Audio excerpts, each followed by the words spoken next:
buku teks untuk surat 234. Okay. So kalau untuk maksud ataupun pengertian kemerdekaan secara umum ataupun soalan tanya dalam bahasa Melayu. Awak boleh sebut merdeka berarti bebas. Awak sebut bebas tu sebenarnya, bebas tu pun dah dapat 1 markah. Okey. Contohlah awak tak ingat bebas daripada cengkaman penjajah ataupun cengkaman kuasa asing, awak tak ingat sebab awak just tulis bebas. So sebenarnya awak dah dapat 1 markah bebas tu. Itu keyword dia. Bebas daripada cengkaman kuasa asing ataupun kadang-kadang pelajar tukar kepada bebas daripada penjajah pun dapat 1 markah juga. Okay. Mereka juga merdeka juga berarti bebas. Bebas menentukan pemerintahan dan hala tuju negara. So bila kita merdeka, negara kita terus umum kita mengamalkan raja berperlembagaan, demokrasi berparlimen. Siapa yang tentukan? Perdana Menteri kita yang pertama, Tunku Abdul Rahman. Okay, manakala menurut Kamus Dewan, keyword untuk Kamus Dewan ada 3. Bebas daripada penjajahan, kurungan atau naungan. Ini highlight kat nota awak ni. Okay, selain itu, dari segi Kamus Dewan juga, dia kata negara yang berdaulat ni bermaksud negara yang mempunyai kuasa tertinggi. Keyword dia adalah kuasa tertinggi. Ini. Alright, ini menurut Kamus Dewan dan ini menurut bahasa Melayu. Okay, ini tolong hafal lah. Kalau dalam struktur dia nak 2 markah, kalau dalam esei dia nak 4 markah. Okay. Alright, kemudian kita akan tengok pengertian kemerdekaan dari sudut tokoh-tokoh luar seperti Syed Jamal Al-Din, Rashid Rida, Mahatma Gandhi, Nelson Mandela, Syed Parno, tokoh luar. Dan kalau tokoh dalam negara pula seperti Tunku Abdul Rahman, Tun Temugun Jugah Anak Baring, Tun Fuad Stephen dan Tun Dr. Mahathir. Okay, ini yang bawah ni saya tambah sedikit. Okay, kemerdekaan negara pada 31 Ogos. Ingat 31 Ogos 1957. Pelajar kadang-kadang dia tak ingat tahun tu. Okay. Bersamaan dengan 5 Safar 1377 Hijrah. Ini merupakan hari yang bersejarah lah untuk negara kita. Alright, kita tengok pengertian kemerdekaan menurut tokoh. Okay. Yang pertama ni, Syed Jamal Al-Din Al-Afghani. Awak highlightkan dia punya kata kunci. Untuk Syed Jamal ni, kata kunci yang pertama dia adalah semangat kebangsaan. Semangat kebangsaan yang bermaksud dalam bahasa Arab jinsiyah. Ini hashtag objektif yang dia boleh keluar dalam soalan objektif. Dan juga perasaan cinta akan tanah air yang merdeka, iaitu wataniyah. Cinta akan tanah air, semangat kebangsaan jinsiyah ataupun wataniyah, cinta akan tanah air. Itu dia 2 keyword untuk Syed Jamal. Okay, yang kedua, Rashid Rida. Untuk Rashid Rida, dia kata kedaulatan dan kekuatan sebuah negara adalah untuk membebaskan diri daripada penjajah barat. Okey, so kalau dalam buku teks dia ada satu lagi keyword. Okay, menghidupkan sistem khalifah. Itu yang kedua, sistem khalifah. Okay, sistem khalifah ni maksudnya negara ada seorang ketua. Khalifah tu ketua lah dalam bahasa Arab. Okay, dan menghapuskan ikatan perkauman. So ada 3 lah keywords untuk Rashid Rida. Kat sini saya letak 1 je. Membebaskan diri daripada penjajah. Yang kedua, menghidupkan sistem khalifah. Dan yang ketiga, menghapuskan ikatan perkauman. Itu di dalam buku teks. Okay. Kemudian yang ketiga, Mahatma Gandhi. Okay, Mahatma Gandhi dia cakap, kemerdekaan merangkumi, saya highlightkan ni, politik, ekonomi dan sosial. Okay, dan yang kedua, negara ni berhak mengurus sendiri negaranya. Okay, berhak mengurus sendiri negaranya walaupun sukar supaya kita boleh hidup dengan harmoni. So keyword dia adalah politik, ekonomi dan sosial. Yang kedua, berhak mengurus sendiri negara. Dan yang ketiga, hidup komuniti, hidup harmoni. Itu untuk Mahatma Gandhi. Siapa tahu Mahatma Gandhi ni siapa? Siapa boleh beritahu? Mahatma Gandhi ni salah ejek tu nota kat situ tu. PM India. Perdana Menteri India. Betul ke? Kenapa dia boleh pegang jawatan Perdana Menteri tu? Ayah Muna, tokoh pejuang kemerdekaan di India, dia yang memperjuangkan kemerdekaan. Apa cara yang dia guna? Adakah dia guna ketenteraan? Dia menggunakan prinsip satyagraha dan dia tidak menggunakan kekerasan, dia lebih kepada uh, penentangan secara aman ataupun mogok lapar. Ini pernah keluar soalan SPM, mogok lapar, hashtag hashtag apa, tanpa kekerasan, sebaliknya secara aman, tetapi berjaya mendapatkan kemerdekaan bagi India, okay? Dan membebaskan India juga daripada belenggu kemiskinan dan penindasan kasta pada masa tersebut lah. Tapi sistem kasta tu masih diamalkan sehingga hari inilah. Okay. Dan seterusnya Nelson Mandela. Nelson Mandela ni tokoh negara mana? Siapa tahu?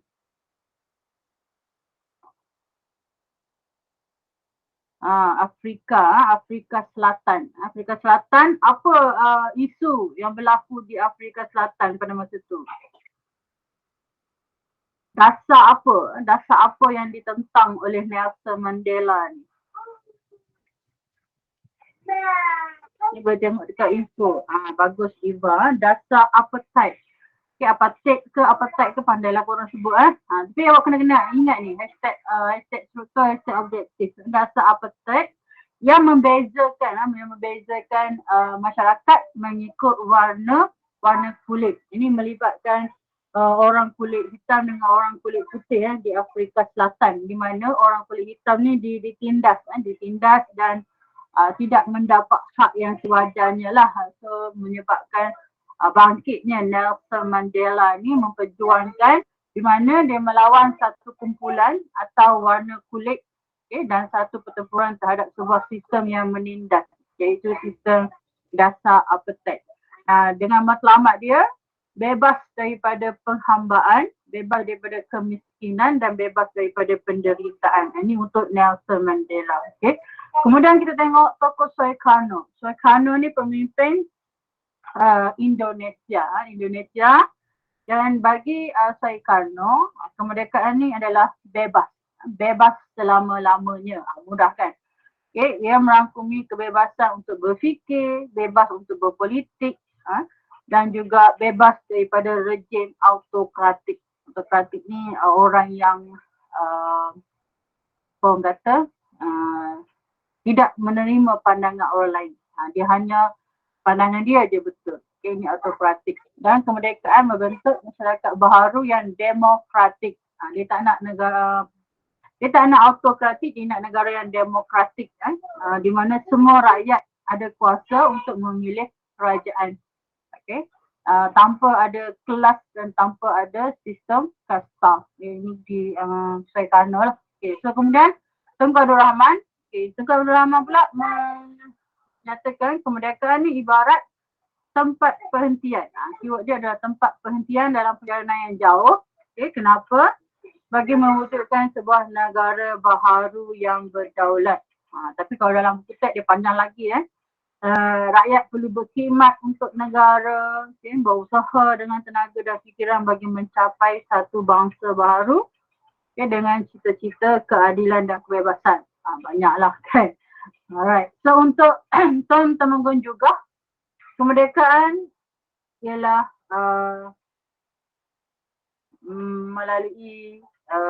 melalui kemerdekaan, keselamatan negeri akan lebih terjamin.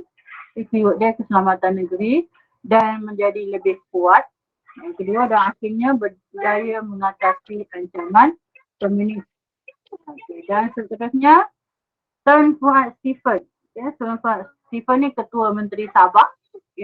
Melalui kemerdekaan, keyword dia adalah keselamatan sosial Borneo Utara. Dapat dijamin dan keselamatan penduduk peribumi dan akhir sekali generasi selepasnya akan lebih terjamin. Ini tiga lah. Okay. Dan akhir sekali, Tun Dr. Mahathir. Dia kata merdeka ni bermakna bebas daripada cengkaman kuasa dan minda penjajah. Bukan sahaja bebas dari segi fizikal, kita juga kena bebas dari segi minda. Jangan mudah dipengaruhi oleh budaya-budaya asing ataupun dipengaruhi oleh orang kata idealism, idea-idea budaya luar, budaya barat utamanya. Serta, ni poin yang kedua, menghayati semangat jiwa merdeka. Dan yang ketiga, menyayangi negara sepenuh hati. Dan yang keempat, sanggup berkorban untuk negara ini. Senang je nak faham. Dia kata, selain daripada kita bebas daripada cengkaman kuasa dan minda penjajah, rakyat Malaysia kena ada semangat jiwa merdeka. Semangat jiwa merdeka ni maksudnya awak kena berusaha mengekalkan kemerdekaan negara. Contohnya mengamalkan sikap bersatu padu, saling hormat menghormati, mematuhi undang-undang kan. Supaya negara ni aman. Bila negara aman, tak adalah negara luar nak datang negara kita menjajah kan, sebab tak ada isu-isu yang boleh memberi mereka ruang dan peluang untuk menakluki negara kita. Okay, dan itu sahaja untuk tokoh. So, daripada apa yang saya terangkan tadi, okay, apa yang awak dapat daripada soalan ni? Apa itu merdeka? Apa yang awak faham dengan merdeka? So, kalau soalan tanya, apakah maksud kemerdekaan? Awak nak jawab apa? Dari Azri, bebas daripada kuasa luar, satu markah. Okay, lagi? Merdeka. Bebas daripada apa lagi? Yang lain? Sebelum saya teruskan dengan bebas menentukan hala tuju negara, bagus ini. Okay, yang lain? Siapa lagi? Kalau Mahatma Gandhi. Olivia, bebas daripada cengkaman kuasa luar dan minda penjajah. Ini Dr. Mahathir kan? Okay, yang lain lagi? Apa lagi yang boleh hafal daripada apa yang kita bincangkan tadi? Kalau Soekarno, dia kata bebas apa? Soekarno, Mahatma Gandhi. Mahatma Gandhi, keyword dia apa tadi? Soekarno bebas selama-lamanya. Betul. Lin Ji, Olivia dengan Ikma. Yang lain tak ada respon ni? Olivia, merangkumi politik, ekonomi dan sosial. Itu Mahatma Gandhi. Okay, tolong hafal lah. Okay. Paling-paling tidak pun, merdeka ialah bebas. Bebas daripada cengkaman kuasa asing. Bebas daripada kurungan. Berhak menguruskan negara sendiri. Ini siapa ni tadi? Berhak menguruskan negara sendiri.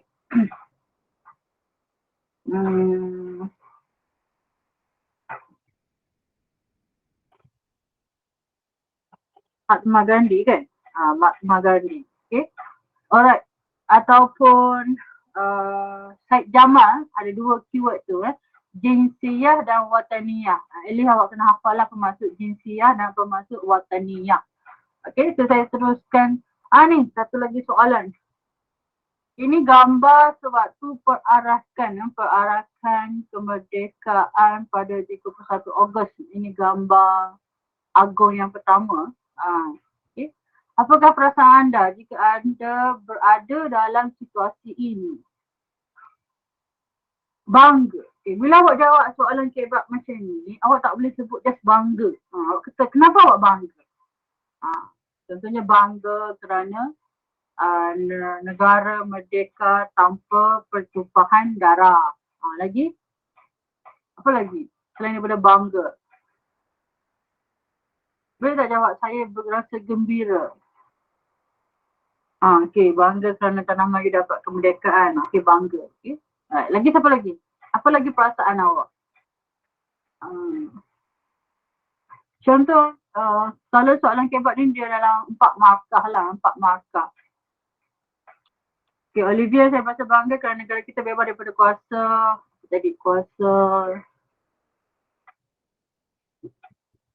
kuasa asing dan mendapat semula hak untuk mentadbir negara. 3 markah. Jadi kita nampak markah.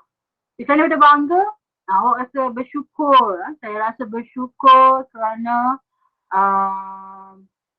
negara telah diperintah oleh penduduk tempatan. Contohnya mempunyai Yang Agung. Tidak lagi ditakbir oleh British. Macam tu. Bersyukur, bangga, gembira kan. Okay. Kemerdekaan dicapai melalui kerjasama kaum. So awak rasa Awak rasa apa? Terharu. Kena sebut juga Awak kena sebut apa perasaan awak. Okay. Gembira, terharu, bangga, ataupun bersyukur. Apa lagi?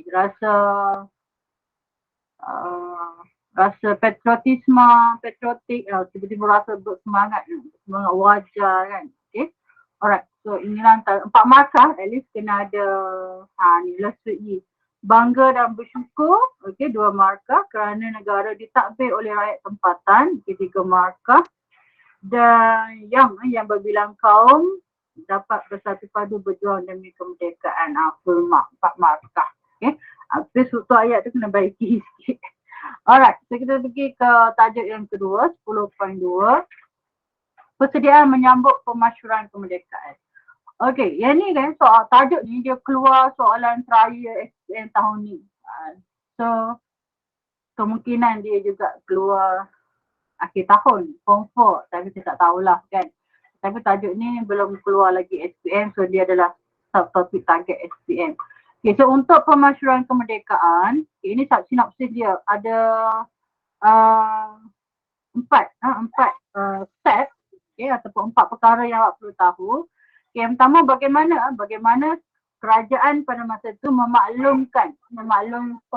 memberi pemakluman awal kepada rakyat untuk datang menyambut kemerdekaan. Itu bagaimana. Yang kedua, apa peranan penubuhan jawatan kuasa persediaan fizikal dan apa peranan penubuhan jawatan kuasa sambutan. Okay, tadi fizikal, ini sambutan. Dan yang ketiga, apakah jawatan-jawatan kuasa lain yang ditubuhkan untuk memasyurkan lagi kemerdekaan pada masa tersebut. Ini ada 4 perkara yang awak kena tahu dalam subtopik 10.2 ni. Okay, kita tengok yang pertama. Okay, yang pertama, pemakluman awal. Rasa-rasa awak lah. Bagaimana kerajaan pada masa itu memaklumkan pemasyuran kemerdekaan ini. Supaya contohlah, dia nak suruh semua orang datang pada 31 Ogos tu. Dia guna saluran apa? Media cetak. Lagi, yang paling cepat. Berucap dalam radio Melaya. Itu saya nak dengar. Jangan pula tiba-tiba awak kata saya bakal menggunakan media massa ke Twitter ke Facebook ke. Tak boleh sebab pada masa ni belum lagi mencapai orang kata teknologi tersebut. So jawapan yang paling relevan pada masa ni adalah radio Melaya, radio. Sebab kebanyakan rumah memang ada radio Melaya. TV mahal sangat. Kadang-kadang surat khabar ni ada orang beli, kadang-kadang ada orang tak beli kan. Sebab pada masa tu tak semua orang ada banyak duit. Jadi yang paling cepat dan mudah untuk menyampaikan maklumat tentang pemasyuran kemerdekaan ini adalah radio Melaya. So ada dua fakta, dua markah untuk pemakluman awal. Yang pertama, Tunku Abdul Rahman. Tunku Abdul Rahman menyampaikan ucapan dalam radio Melaya pada 8 Julai di mana dia menyeru rakyat meraihkan hari kemerdekaan dengan cara supaya bila mereka datang ke Stadium Merdeka hari itu, mereka berada dalam sejarah negara. Dan mereka akan kekal sehingga hari ini. Bila kita tengok video sambutan kemerdekaan tu, mereka masih berada dalam video tersebut dan mereka masih kekal dalam sejarah negara. Datanglah, jangan orang kata, jangan ketinggalan untuk menjadi sebahagian daripada sejarah negara. Okay, yang kedua, Datuk Abdul Razak Husin. Okay. Dalam juga menyampaikan ucapan dalam radio Melaya pada 3 Ogos 1957. Dia memaklumkan kepada rakyat atau cara sambutan kemerdekaan pada 31 Ogos tersebut. So bila dia maklumkan atau cara, bila rakyat dengar, rakyat lebih bersemangat. Ada tembakan meriam, ada perarakan, perbarisan kan. Okay, right. Itu 2 fakta, tolong hafal tadi ya. Nama, tarikh dan juga apa yang disampaikan melalui radio Melaya itu. Okey, yang kedua, kita tengok apakah peranan jawatan kuasa persediaan fizikal. Okey. Yang ni secara ringkas. Keyword dia yang pertama bina stadium. Yang kedua bina istana. Kat sini satu ayat ni dapat 2 markah. Kemudian mereka juga, jawatan kuasa persediaan fizikal ni juga, dia membentuk, memilih lagu kebangsaan, iaitu lagu negaraku yang diambil daripada lagu negeri Perak yang bertajuk Terang Bulan dan liriknya dikemaskini oleh Saiful Bahari. Kemudian mereka bentuk bendera Persekutuan Tanah Melayu yang dicipta oleh Muhammad Hamzah dan dikibarkan secara rasmi pada 26 Mei, dan yang seterusnya Jata Negara juga diperkenalkan oleh Raja-Raja Melayu. Kemudian akhir sekali pemilihan bunga kebangsaan iaitu bunga raya dipilih oleh Tunku Abdul Rahman selepas tinjauan oleh Kementerian Pertanian. Ini secara ringkas. Kalau awak hafal poin pertama sampai ni, awak boleh dapat 8 markah ke atas. Ini secara ringkas lah. Okay. Alright, so untuk detail dia, detail. Fakta pertama bila soalan tanya apakah peranan jawatan kuasa fizikal, fakta pertama awak kena sebut ialah penonjolan identiti negara. Dia kena wujudkan perkara-perkara yang boleh menjadi identiti negara. Contoh, kalau awak, contohnya awak pelajar SMK Bukit Rahman Putera. Macam mana saya nak tahu identiti awak sebagai pelajar SMK Bukit Rahman Putera? Awak akan pakai baju uniform yang ada logo sekolah, betul tak? Ataupun bagaimana saya nak kenal awak ni warga negara Malaysia? Awak ada kad IC awak sebagai identiti yang awak ni warga negara Malaysia. Sama juga dengan Malaysia. Macam mana orang luar nak tahu negara kita ni adalah Malaysia? So, inilah peranan jawatan kuasa persediaan fizikal untuk mewujudkan sesuatu yang boleh menonjolkan identiti negara. Okay, yang pertama adalah pembinaan Stadium Merdeka. Ini gambar lah kalau siapa yang tak tahu lagi bagaimana rupa Stadium Merdeka ni. Okay. Okay, untuk Stadium Merdeka ni dia punya sedikit huraian lah, sudut info. Direka bentuk oleh SE Jukes, disiapkan dalam masa 6 bulan. Okay, 6 bulan SE Jukes.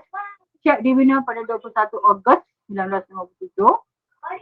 Mempunyai 22,000 tempat duduk terbuka dan 3,000 tempat duduk berbumbung, dan di kos pembinaan adalah 2.5 juta. Sedikit informasi lah. Okay. Kena baca sebab ada dalam sudut maklumat. Bila dia ada dalam sudut maklumat, maksudnya dia berpotensi untuk masuk soalan objektif. Kan. Yang kedua, lagu kebangsaan. Lagu kebangsaan ataupun lagu rasmi negara yang sekarang kita panggil Negaraku, kan.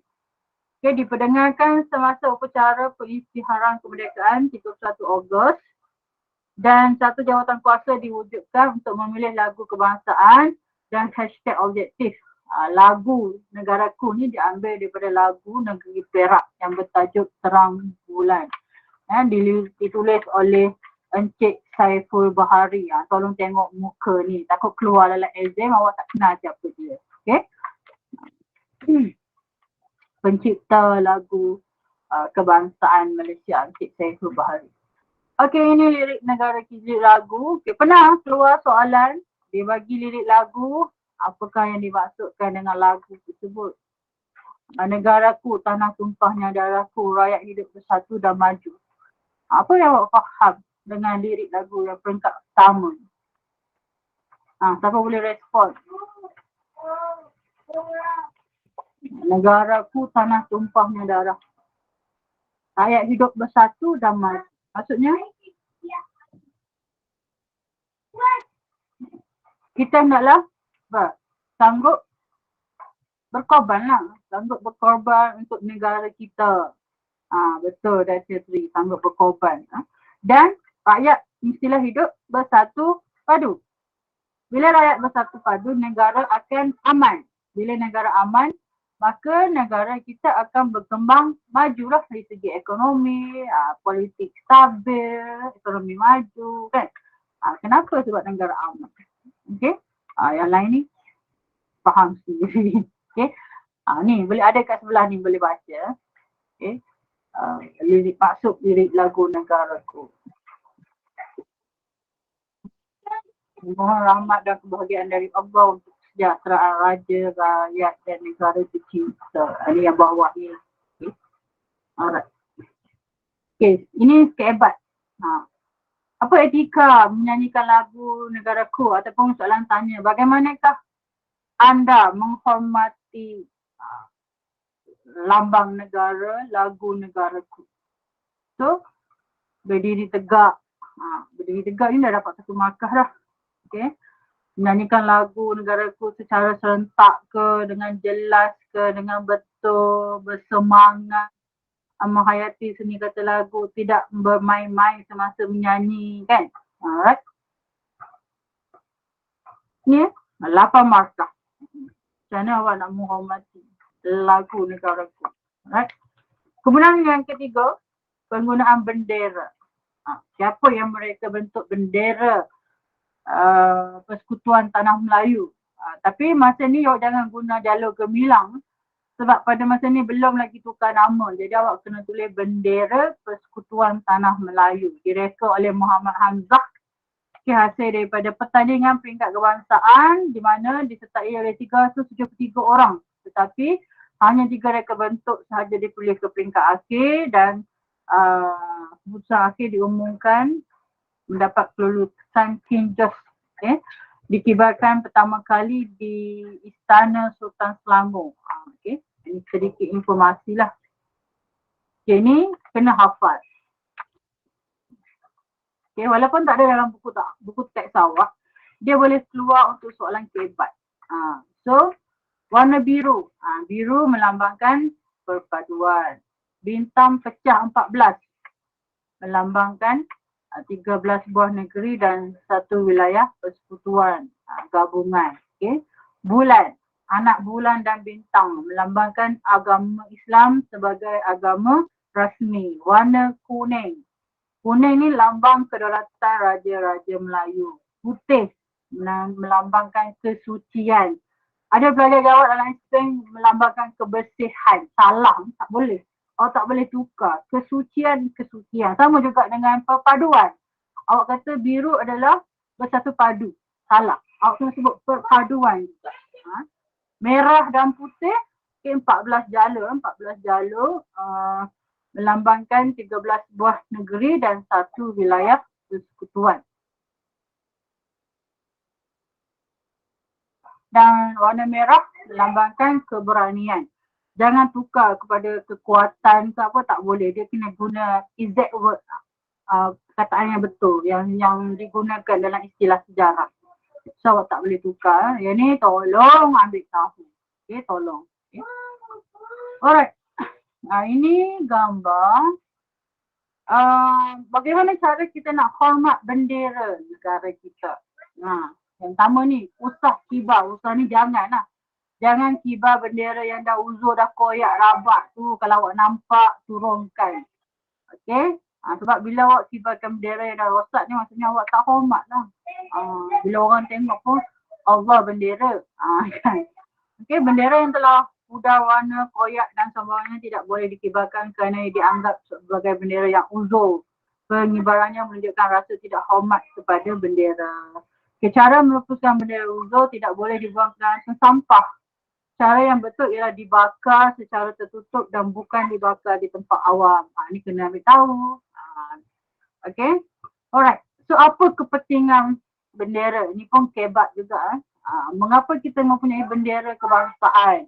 Okay, keyword dia supaya membangkitkan semangat kebangsaan, menimbulkan rasa bangga, menimbulkan ketaatan terhadap negara dan raja, lambang kemegahan, lambang rasmi negara.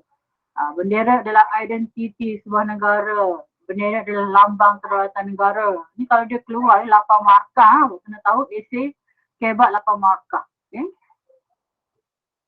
Lagi boleh kata lambang perpaduan, okay? Lambang perpaduan, lambang kedaulatan Raja-Raja Melayu, kan? Okay? Alright. Kemudian yang keempat, penggunaan jata negara. Okay, ini jata negara. Ada pelajar tak tahu pun bagaimana rupa jata negara. Okay, ini.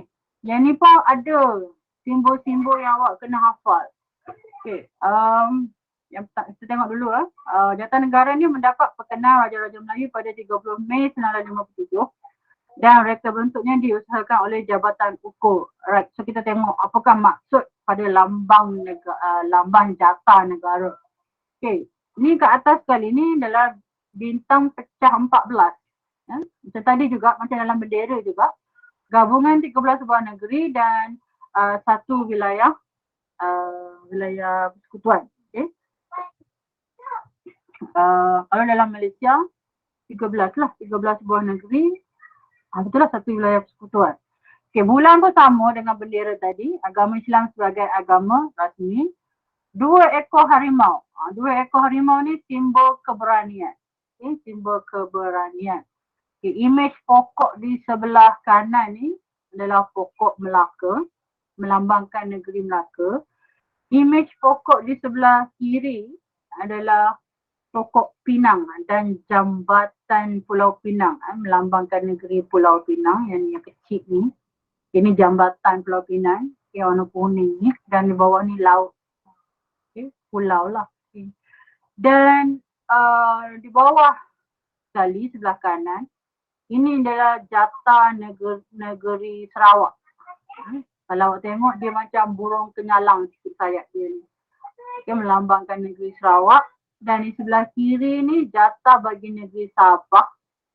Okay, kalau Sabah dia macam biru-biru sikit sebab dia banyak pulau. That's why dia macam biru-biru. Cara awak nak kenal lah.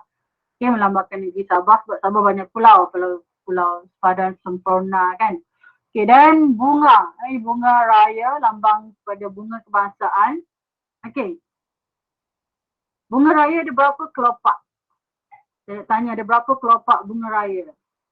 Siapa tahu? 5. Apa maksudnya? 5 kelopak tu melambangkan 5 apa?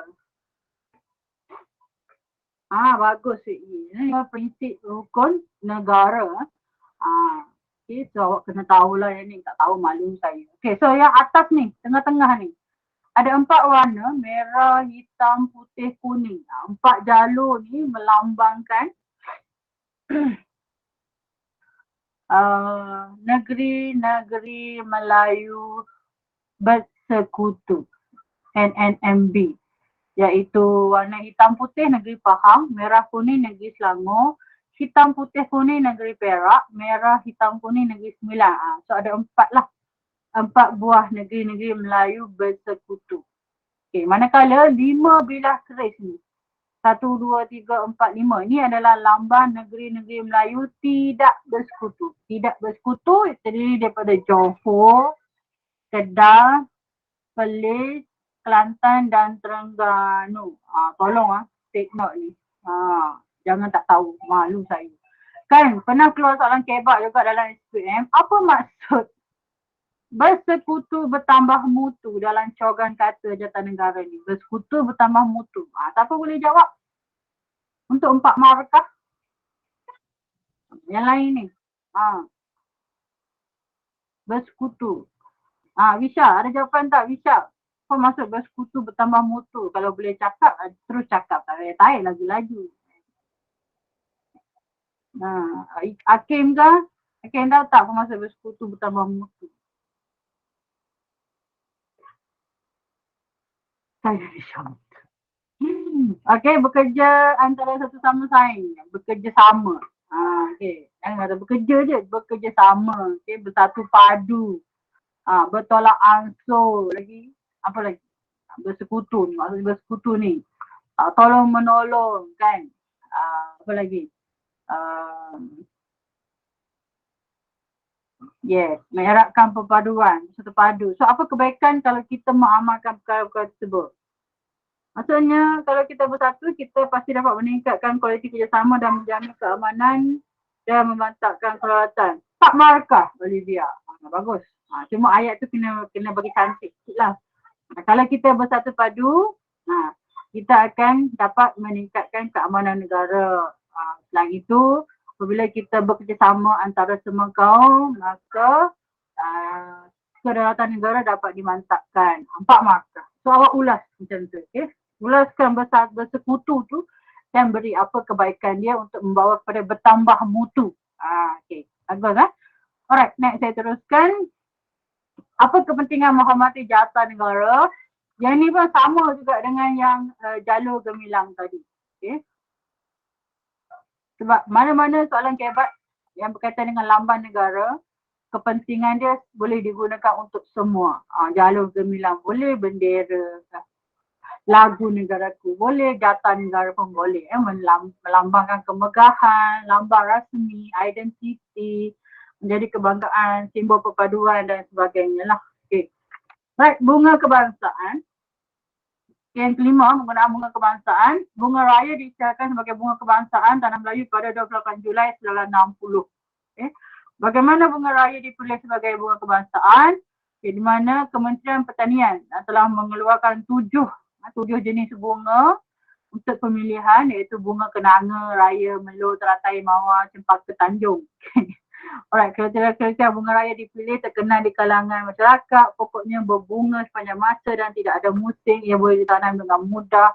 Warnanya menandingi warna bunga-bunga lain, warnanya hidup, gembira, girang. Okay, merah melambangkan keberanian. Okay, so ini sebab yang empat ni adalah sebab kenapa bunga raya dipilih. Manalah dia tahu kan, dia keluar soalan kebat kan.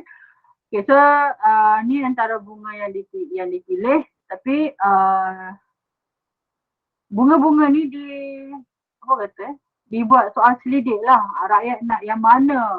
So daripada tu ada beberapa bunga dipilih yang paling tinggi. Kemudian akhir sekali dipilih oleh Tengku Abdul Rahman. Alright. Ini bunga raya. Kok-koklah dia tak kenal bunga raya kan. Okay. Alright. So next untuk 10.2 lagi. Tadi jawatan kuasa persediaan fizikal. Sekarang jawatan kuasa sambutan. Okay, untuk jawatan kuasa sambutan, peranan dia highlightkan ni yang pertama, memeriahkan. Memeriahkan sambutan kemerdekaan pada peringkat ibu kota dan pada peringkat negeri. Okay, apa yang dia orang buat adalah yang pertama, bangunan-bangunan tu di sekitar bandar Jalan Raya dan di Padang Kelab Selangor dihiasi dengan lampu sebab Padang Kelab Selangor ni akan digunakan untuk sambutan ambang merdeka. Pada malam 30 Ogos tu ada sambutan. Dan 75,000 bendera PTM ditempah dari kilang kain di Jepun. Okay, kemudian menteri dan pegawai tinggi kerajaan disediakan pakaian khas. Hashtag penting.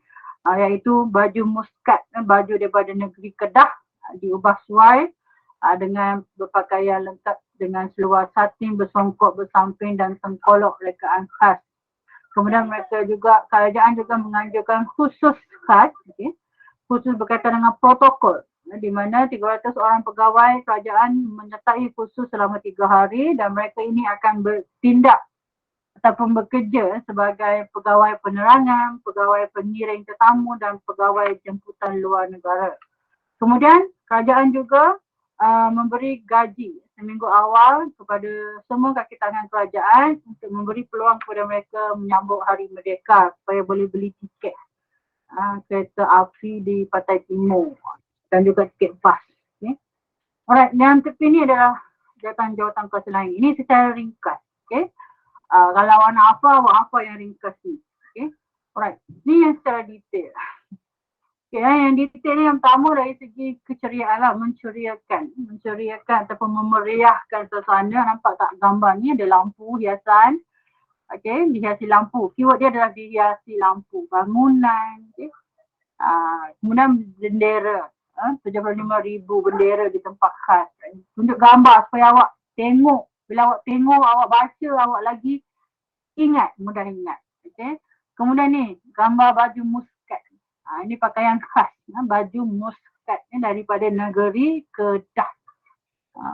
Kalau lagu Terang Bulan tadi, negeri Perak, ada pelajar dia tertukar Kedah dengan Perak ni. Okay. Dan baju ini diberi kepada menteri dan pegawai kerajaan lah. Okay, ini baju yang dipakai oleh Tengku Abdul Rahman. Kemudian khusus protokol melibatkan keyword dia 300 orang pegawai 3 hari. 300 3 hari. Okay. Gaji seminggu awal, kenapa beri gaji? Supaya dia orang boleh beli tiket. Ni gambar kereta api ni, tiket kereta api KTM habis, termasuklah tiket bas. Alright, keyword dia, fakta dia gaji seminggu awal. Okay, ini adalah jawatan kuasa lain. Jawatan kuasa lain yang ditubuhkan selain daripada jawatan kuasa persediaan fizikal dan persediaan sambutan. Ada dua dah yang tu. Ini yang ketiga, Jawatankuasa Perayaan Merdeka yang dipengerusikan.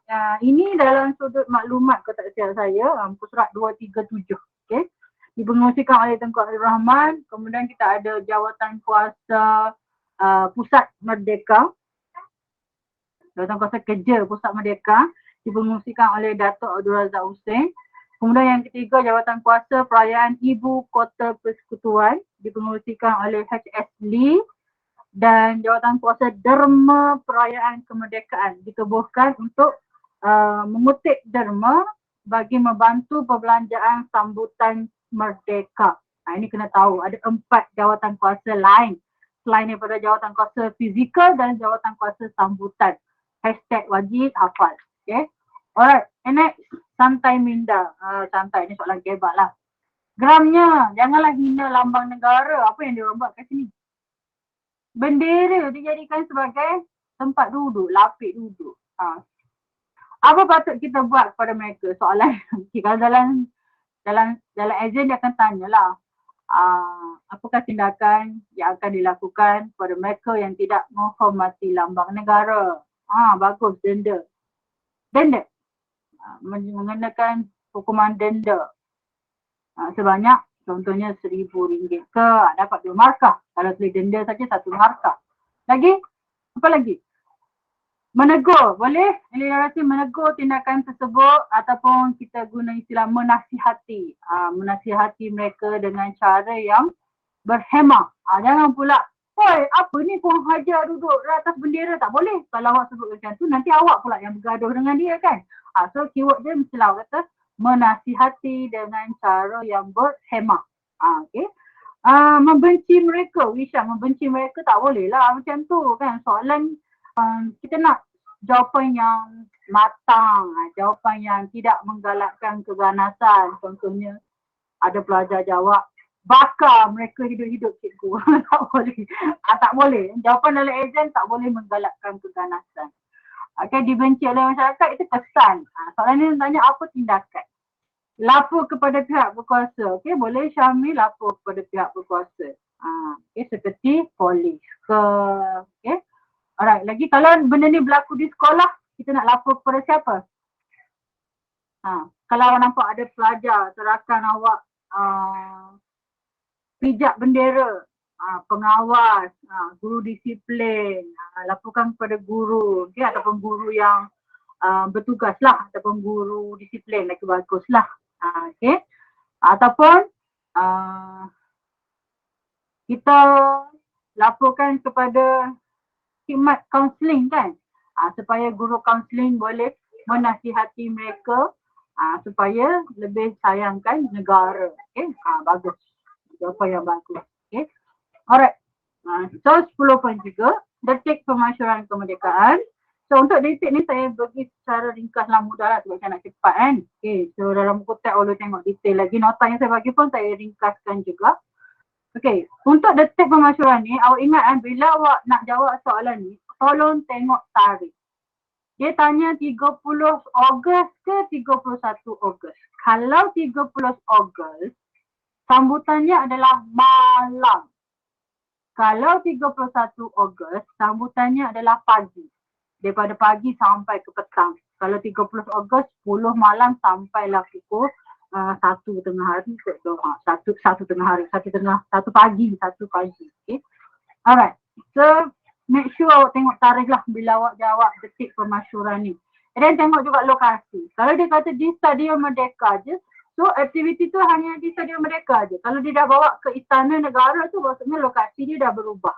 So tolong faham betul-betul soalan tu, apa kriteria dia nak. Okay. Alright, so kita tengok detik pemasyuran yang pertama pukul 10 malam. Buku teks 238. Wakil Parti Perikatan dari Tanah Melayu dan Singapura berpakaian baju Melayu hitam. Berpakaian baju Melayu hitam. Diketuai oleh Sardan Jubair mengambil tempat duduk di Stadium Merdeka, Padang Kelab Selangor. Peristiwa ni di Padang Kelab Selangor. Okay, untuk 30 Ogos, lokasinya adalah Padang Kelab Selangor. Kalau 31 Ogos barulah di Stadium Merdeka, di Istana dan juga di Residensi. Okay. Alright, so 10:30 malam ada pembarisan. Okay, keyword dia adalah pembarisan kehormat. Diketuai oleh Ismail Bontak. Ambil tempat di tengah padang menghadap Jalan Raja. Okay. 11:58 semua lampu di padang dipadamkan. Okay, maksudnya keadaan gelap gelita lah. Dan pada pukul 12:30 malam apabila jam besar berbunyi ding-dong tu, lampu dipasang, dinyalakan dan orang ramai automatik melaungkan perkataan merdeka. Okay, dan Tengku dibawa ke hadapan pentas di mana berdiri di 3 tiang bendera dan bendera Union Jack diturunkan oleh Tahir Abdul Majid diiringi lagu God Save the Queen. Kemudian selepas Union Jack diturunkan, bendera Persekutuan Tanah Melayu dinaikkan, diiringi juga dengan lagu Negaraku serta laungan kemerdekaan sebanyak 7 kali. Ingat 7 kali. Saya salah tulis 3, 7. Okay, dan tabik hormat, memberikan tabik hormat semasa bendera Tanah Melayu dinaikkan. Okay, tabik hormat ni macam ni lah kan. Hinggalah bendera tu sampai ke atas. Okay. 12:10, Tengku Abdul Rahman menerima tabik hormat dan memeriksa perbarisan. Tengku ambil tempat di pentas. Seramai 24 orang pemuda diketuai oleh Abdul Majid Osman bawa dulang berisi, ini salah eja, bukan bantal, rantai emas yang tergantung pingat emas, dan rantai emas tu dikalungkan oleh sarden jubir. Kalau awak tengok dalam buku teks, di pingat emas itu terukir perkataan bapa kemerdekaan tanah air dan juga ada ukiran peta semenanjung tanah Melayu. Okay. Itu kena tahu. Dan rantai itu dikalung kepada Tengku Abdul Rahman diiringi dengan laungan bapa kemerdekaan tanah air sebanyak 3 kali. Kalau merdeka tadi 7 kali, bapa kemerdekaan tanah air 3 kali. Okay. Alright, next 12:25 Tengku menyampaikan ucapan dengan penuh semangat dan akhir sekali majlis diakhiri dengan bacaan doa selamat oleh Tuan Haji Mas'ud Hayati. Soalan ni pun keluar juga soalan terakhir SPM baru-baru ni. Okay, 8 markah. So inilah jawapannya. Boleh hafal. Itu untuk 30 Ogos di Padang Kelab Selangor. Kemudian peristiwa di 31 Ogos di Stadium Merdeka bermula pada bermula daripada pukul 6 pagi lagi lah, di mana kalau awak tengok dalam buku teks awak, dianggarkan orang ramai berjumlah 20,000 orang membanjiri stadium. Mereka datang seawal 6 pagi. Walaupun hujan, tapi mereka tidak berganjak. Kenapa? Bagi menantikan saat yang menggembirakan itulah. Kemudian barulah dimulakan dengan kehadiran tuanku, disusuli oleh Raja-Raja Melayu yang di-Pertuan Agong dan Permaisuri serta Duke and Duchess of Gloucester. Ini maksudnya ketibaan tetamu-tetamu terhormat. Tapi awak tak tulis macam tu, awak kena tulis siapa tetamu terhormat tu. Okay. Kemudian bunyi nasiri, kedengaran setiap kali pembesar negara tiba. Kemudian Duke of Gloucester memberi ucapan, ini penting, beri ucapan, kemudian dia serahkan surat perlembagaan serahan kuasa kepada Tuanku dan Tuanku terimalah surat perlembagaan tersebut dan mengisytiharkan tanah Melayu mencapai kemerdekaan dan kedaulatan. Okay. Dengan tangan di udara, okay. Kalau awak tengok buku teks 240 ada gambar tu. Tengku Abdul Rahman melaungkan merdeka sebanyak 7 kali. Okay. Disusuli dengan laungan azan oleh Ustaz Hasan Azhari. Ini gambar dia, tanda bersyukur. Dan bendera Persekutuan Tanah Melayu dinaikkan, diiringi lagu Negaraku, ni satu markah, satu ayat ni. Dan 101 das tembakan dilepaskan. Tanda Persekutuan Tanah Melayu menjadi negara yang merdeka dan berdaulat. Yang kat sini ni, yang 8.15 ni, di satu lokasi iaitu di Stadium Merdeka.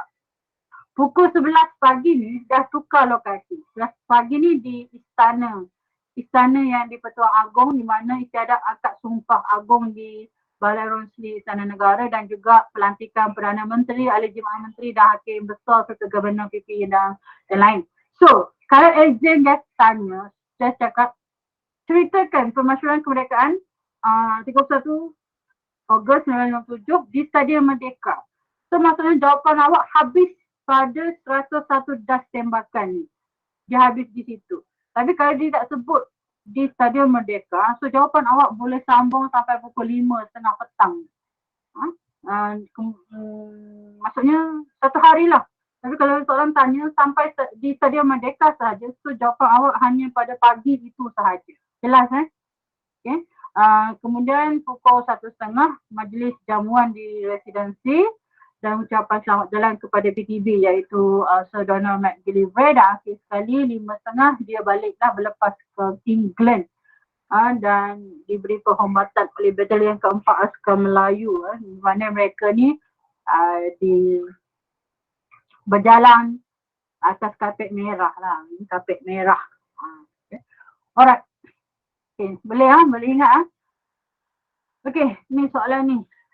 Apakah masuk genggaman tangan pada gambar 1? Gambar 1 ni Tengku genggam tangan dia, tertutup. Tapi pada gambar kedua, 31 Ogos, dia buka tangan dia. Saya rasa saya pernah tanya soalan ni. Okey. Kalau genggam ni maksudnya selepas dia balik daripada London. Lepas dia balik daripada London, dia isytiharkan tarikh kemerdekaan di Padang Bandar Hilir Melaka tu kan. Dia kata, sebenarnya kemerdekaan sudah tarikh kemerdekaan sudah ada di tangan kita. Sudah berada di genggaman. Sudah diperolehi. So pada 31 Ogos tu, dia buka menandakan kita sudah bebas. Kita sudah merdeka. Kita sudah tidak lagi dijajah oleh mana-mana kuasa. Okey. Tolonglah tahu. Okey, kesan. Okey, 4. Kesan ni kita akan tengok dari sudut politik, ekonomi dan sosial. Okey, kesan politik ada 2, peringkat negara dan peringkat antarabangsa. Okey, untuk peringkat dalam negara ada 4. Okey, iaitu pengalaman sistem raja berperlembagaan. Pengalaman ni salah eja. Pengamalan. Tengok buku teks, pengamalan sistem raja, maksudnya dia mengamalkan sistem raja berperlembagaan di mana diketuai oleh Yang di-Pertuan Agong sebagai ketua utama negara. Manakala Perdana Menteri sebagai ketua kerajaan. Tolong ingat tu. Okay, yang kedua, demokrasi berparlimen di mana rakyat mempunyai kuasa memilih kerajaan. Highlightkan tu, memilih kerajaan. Macam mana rakyat pilih kerajaan? Pilihan rakyat. Okay, dan rakyat juga ada hak untuk bersuara. Highlightkan. Dan rakyat boleh pilih wakil rakyat. Okay, untuk mewakili rakyat dalam parlimen. Okay, apa fungsi parlimen? Menggubal undang-undang. Ini tolong hashtag SPM berulang ni, tolong tahu peranan parlimen. Parlimen ni ada 3 unsur. Yang di-Pertuan Agong, Dewan Negara, Dewan Rakyat. Okay, 3-3 ni berperanan untuk menggubal undang-undang. Tetapi Dewan Rakyat dia akan gubal undang-undang di peringkat Dewan Rakyat.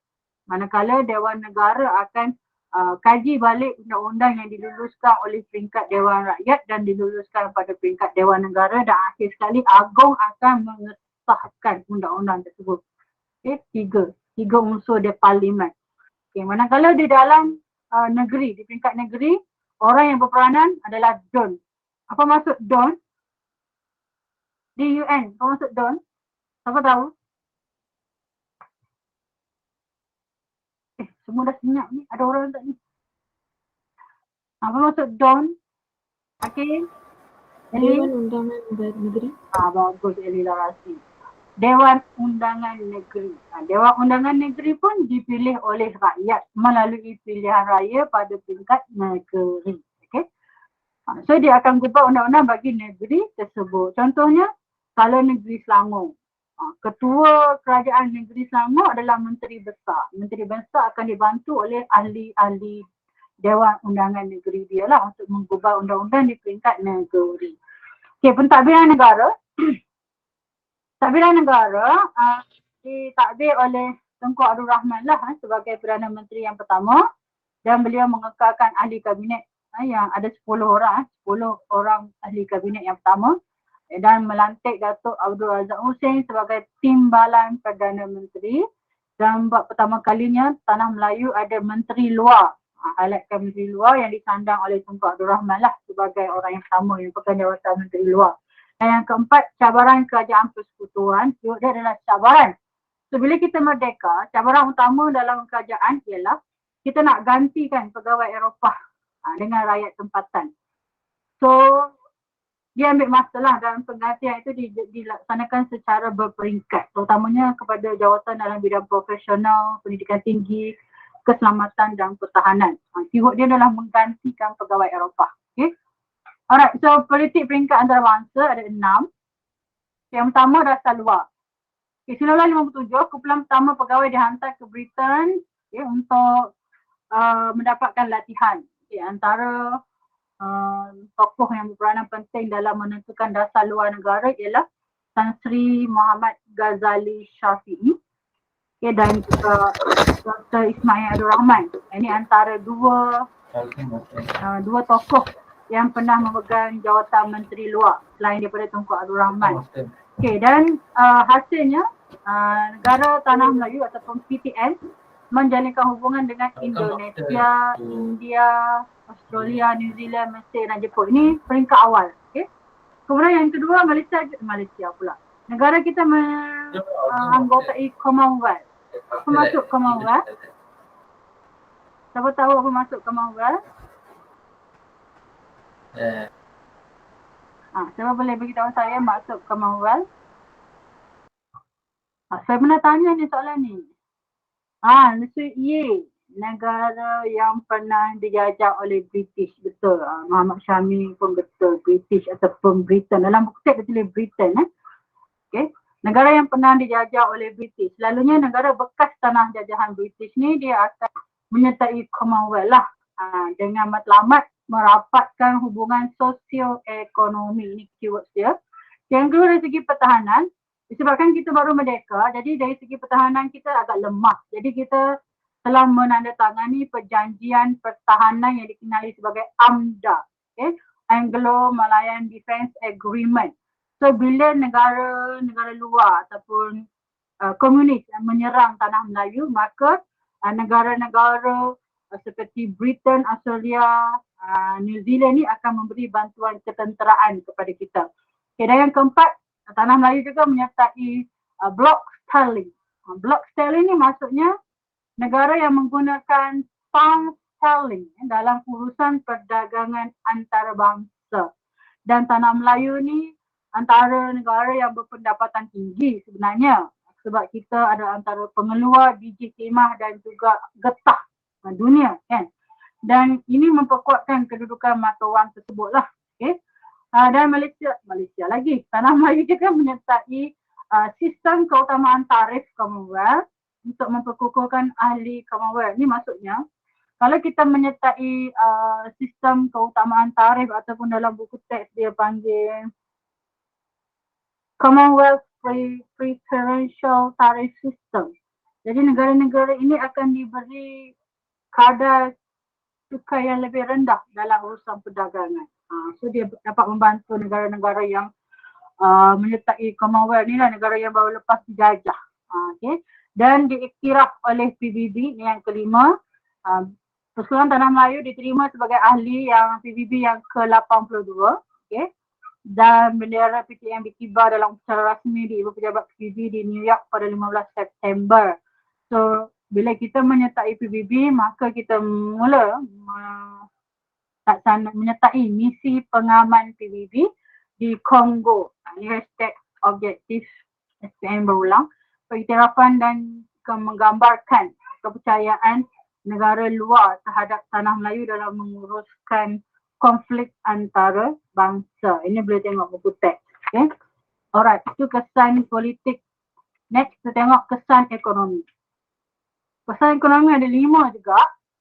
Yang pertama, rancangan Malaysia pertama 1956 hingga 1960. Di mana rancangan ini bertujuan untuk highlightkan meningkatkan pertumbuhan ekonomi negara Yang ni saya rasa nota yang saya bagi saya tak letak huraian. So awak tolong tambah huraian dia. Satu huraian pun cukup. Okay, meningkatkan pertumbuhan ekonomi negara di mana dia fokus kepada luar bandar. Keyword dia luar bandar. Macam mana dia buat? Mempelbagaikan keluaran pertanian. Kalau sebelum ni kita fokus kepada getah sahaja. Jadinya bila dia mempelbagaikan pengeluaran, maksudnya dia fokus juga tebu, koko, lada hitam, semualah. Semua tanaman yang boleh dilaksanakan secara komersial. Okay? Dan juga berperanan untuk menambahkan peluang pekerjaan. So ada dua cara kat sini. Cara untuk meningkatkan ekonomi ada dua. Mempelbagaikan keluaran pertanian dan yang kedua menambahkan peluang pekerjaan. Yang kedua Felda. Felda ni pun hashtag SPM berulang juga. Diwujudkan 1956. Berperanan untuk memajukan tanah baharu secara besar-besaran. Highlightkan yang itu. Okay. Dan menempatkan semula masyarakat. Contohnya peneroka-peneroka Felda ni diletakkan dalam kawasan contohnya Felda kelapa sawit, ladang kelapa sawit. So orang yang bukan pekerja, peneroka tanah untuk kelapa sawit ni mereka akan duduk di dalam satu kelompok masyarakat di dalam ladang tersebut untuk mengusahakan pertanian kelapa sawit itu di bawah rancangan Felda. Itu maksud dia. Okay? Dan keluarga daripada luar bandar ni akan dipindahkan ke kawasan Felda tersebutlah untuk menguruskan sama ada pertanian kelapa sawit ataupun getah. Okay? Baik, kemudian institusi kewangan ini merujuk kepada bank. Okay? Untuk yang ni awak tengok ada dua. Malay National Bank iaitu bank pertama orang Melayu ditubuhkan oleh Ma'aruf dan kemudian yang kedua Bank Negara yang beroperasi 26 Januari untuk menggalakkan kestabilan kewangan dan yang ketiga Kuan Yin Bank. Okay, Kuan Yin Bank yang ditubuhkan pada 1913 di Kuala Lumpur. So ada tiga lah. Okay, tadi saya sebut dua, sorry salah. Okay, dan yang keempat pembangunan luar bandar. Pembangunan luar bandar ini dilaksanakan menerusi Kementerian Pembangunan Luar Bandar, highlightkan, di mana kementerian ini menubuhkan Majlis Pembangunan Luar Bandar yang ditubuhkan di peringkat negeri dan daerah bagi merancang dan highlightkan ni, menyelaras pelaksanaan projek pembangunan. Okay. So akhir sekali rancangan buku merah. Buku merah ni pun sangat popular dalam kertas satu objektif. Dilancarkan 25 Januari, mengandungi ni awak highlightkan ni, projek berkaitan kemudahan asas. Kalau pembangunan luar bandar tadi, projek pembangunan. Kalau rancangan buku merah ni, projek berkaitan kemudahan asas. Contohnya nak bina jalan kampung, jambatan, surau, bekalan air, bersih, elektrik. Okay? Dan buku merah ni diletakkan dalam bilik kerakan kemajuan negara di setiap peringkat sama ada daerah ke negeri dan pusat. Okay, itu untuk kesan ekonomi. Okay, kesan sosial ada 5 juga. Okay, sikit lagi ada 2 slide saja. Okay, yang pertama dari aspek pendidikan, di mana pendidikan ni adalah wadah. Yang highlightkan ni, wadah membina semua bangsa bagi negara bersatu. Okay. Keyword dia adalah nak satukan semua bangsa melalui pendidikan. Okay. Contohnya dilaksanakan dalam penyata Rahman Talib dan juga dia menekankan bahasa Melayu sebagai bahasa pengantar di sekolah. Okay. Yang kedua, melalui penubuhan Dewan Bahasa dan Pustaka, di mana Dewan Bahasa dan Pustaka ini mengukuhkan perkara 152 dalam perlembagaan yang menetapkan bahasa Melayu sebagai bahasa kebangsaan. Jadi Dewan Bahasa dan Pustaka ditubuhkan di Johor Bahru, Johor pertama kalilah sebagai jabatan di bawah Kementerian Pelajaran. Okay, kemudian yang ketiga diwujudkan juga Jabatan Penerangan. Peranan dia adalah menyampaikan maklumat tentang peristiwa di dalam dan di luar negara. Itu Jabatan Penerangan ataupun keyword dia lidah rasmi kerajaan. Semua disampaikan dalam negara. Okey, terangkan kepada rakyat tentang falsafah negara, falsafah pendidikan ke, dasar kerajaan ke dan juga wawasan negara. Sebelum ni macam kita ada wawasan 2020 kan. Lepas wawasan 2020 kita ada transformasi kerajaan di bawah Datuk Seri Najib kan. Lepas tu so on lah, kita tunggulah Perdana Menteri yang baru ni lancarkan apa pula kan. Okey, dan yang keempat, kesihatan. Untuk kesihatan, awak just ingat sebanyak 65 pusat kesihatan yang ditubuhkan ataupun hospital, dan Kementerian Kesihatan memulihkan isu sosial dan pembangunan masyarakat, dan sekali kemudahan asas juga diutamakan seperti elektrik dan air bersih untuk penduduk terutamanya di kawasan bandar dan juga luar bandar. Okay? Dan kerajaan juga membantu meningkatkan taraf hidup, merapatkan jurang antara bandar dengan luar bandar. Okay. Itu untuk kesan. Kesan ni kalau dia nak keluar, dia boleh keluar esei. Sebab dia memang berpotensi untuk soalan esei 8 markah. Alright, so last one. 10.5, prinsip kedaulatan PTM. Ada 5 prinsip sahaja. Yang pertama, wilayah pengaruh. Yang kedua, kerajaan. Yang ketiga, kedaulatan undang-undang. Yang keempat, lambang kebangsaan. Dan yang kelima, pengiktirafan sebagai rakyat. Yang last kali ni, saya dalam nota saya pilih rakyat je. So, awak perlu tambah perkataan pengiktirafan tu.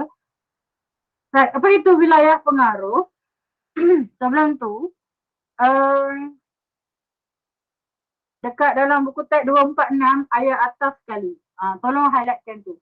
Kedaulatan bermaksud ataupun merujuk kepada kuasa tertinggi yang menentukan sesebuah negara bebas daripada kongkongan kuasa luar. Hafal tu. Okay? Maksud kedaulatan. Maksud kedaulatan tu 2 markah. Tapi nanti awak masuk tingkatan 5, bab pertama adalah pasal kedaulatan. Lagi banyak yang awak kena hafal maksud dia. Okay? So ini untuk kedaulatan Persekutuan Tanah Melayu sahaja. Okay. Wilayah pengaruh merujuk kepada kawasan, highlightkan kawasan yang mempunyai sempadan. 1 markah. Untuk membentuk Persekutuan Tanah Melayu, 2 markah. Terdiri daripada berapa buah negeri? Siapa boleh sebut berapa buah negeri? Berapa buah? 5, 9, 10? Berapa buah negeri PTN 1957? Bagus. Emma, Jinci, 11 buah negeri. Perlis, Kedah, Perak, Pulau Pinang, Selangor, Negeri Sembilan, Melaka, Pulau Pahang, Johor, Kelantan, Terengganu lah. Dan ketua negeri adalah Sultan atau Raja. Atau ada juga negeri seperti Negeri Sembilan menggunakan gelaran yang di-Pertuan Besar, ataupun Melaka yang di-Pertuan Negeri. Okay. Kerajaan. Kerajaan terbahagi kepada 3 komponen. Highlightkan 3 komponen, iaitu Badan Perundangan, Badan Eksekutif, Badan Kehakiman. Tolong hafal sampai tahun depan.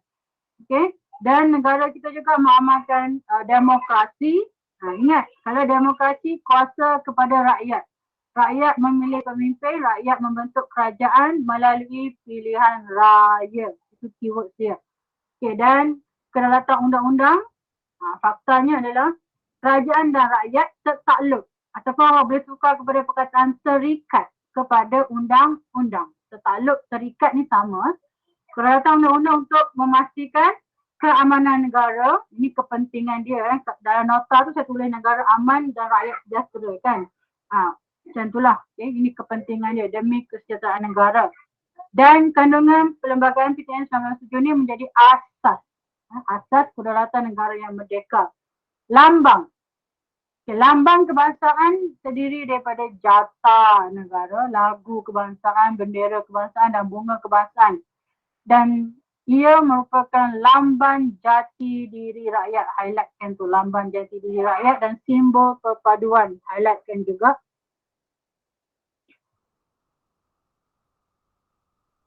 Dan ia adalah simbol rasmi negara. Okay. Highlightkan simbol rasmi negara. Itu keyword dia. Okay. Dan akhir sekali, pengiktirafan sebagai rakyat membolehkan kita mendapat hak asasi. Highlightkan hak asasi. iaitu hak yang dimiliki oleh seseorang individu seperti kebebasan bersuara, mengeluarkan pendapat ataupun pandangan, dan tetapi terbatas kerana kita tidak boleh membincangkan semua isu secara terbuka. Contohnya isu-isu sensitif tak boleh dibincangkan secara terbuka, dan disebabkan itu diwujudkan Akta Hasutan, saya tak ingat tahun berapa, untuk mengelakkan berlakunya peristiwa seperti 13 Mei daripada berulang. Okay. So, akhir sekali rakyat perlu mematuhi perlembagaan negara. Ada soalan tak untuk bab 10?